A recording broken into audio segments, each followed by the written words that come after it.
This is the third in a series of videos by myself, John Lynch of Lynch Solicitors in Clonmel.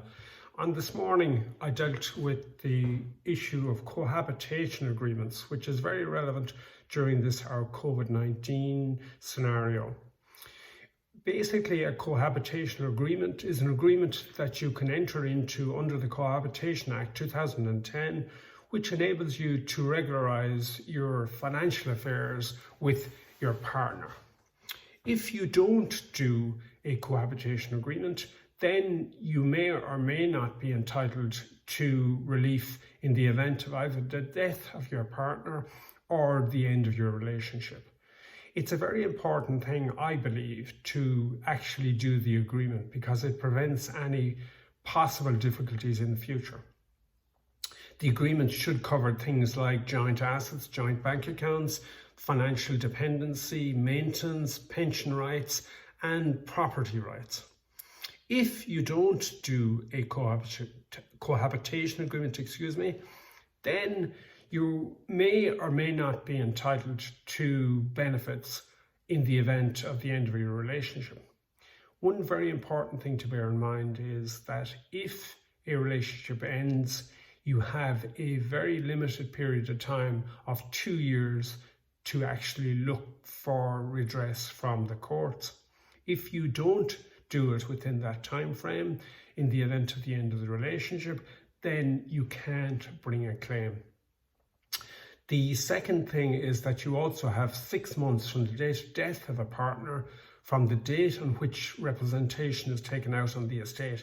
Now, this is a rather technical point insofar as not everybody may understand when that 6 months period starts, but basically it's when the paperwork is done on the estate of someone who dies. You have 6 months from that date to actually go and look for some sort of recompense grounded on financial requirements post-death on the basis of the relationship. Very, very technical, sorry, very convoluted possibly. But the main gist of cohabitation or cohabitation rights has to do with the fact that you have what is termed a qualifying relationship. And a qualifying relationship, in essence, is where you have an intimate, committed relationship with someone with whom you are living and have lived for 2 years before you make an application, i.e. an application on death or an application because the relationship ended.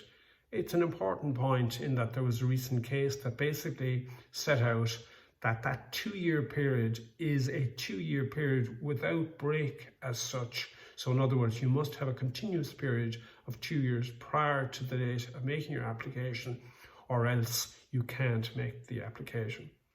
A lot of the cases, and there are not many, but a number of the cases that dealing with this situation deal with the argument about what is a committed or relationship and whether that committed relationship is one that the courts will recognise.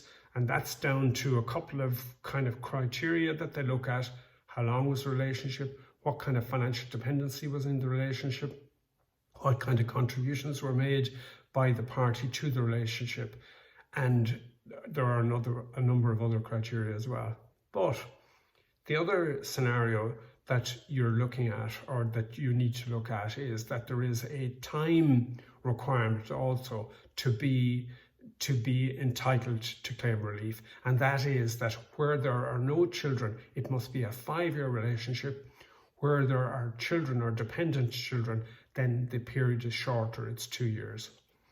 In essence, what I'm saying to you is you should, if you are living with somebody, you should have a cohabitation agreement.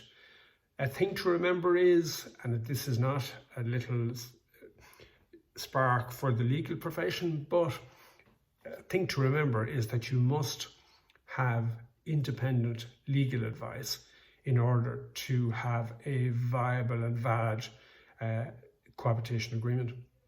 You can actually waive it and get legal advice from only one solicitor, but you must have legal advice. The other thing is it must be in writing, and there's always a little bit of a kickback, and that is that the courts, if you make an application subsequently to them for relief on, in other words, for maintenance or something like that, then the courts will only in exceptional circumstances override the agreement, hence the importance of making the agreement.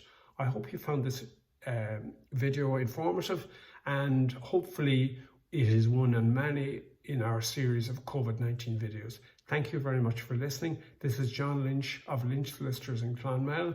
You can visit us on our website at lynchsolicitors.ie. Thank you again for listening.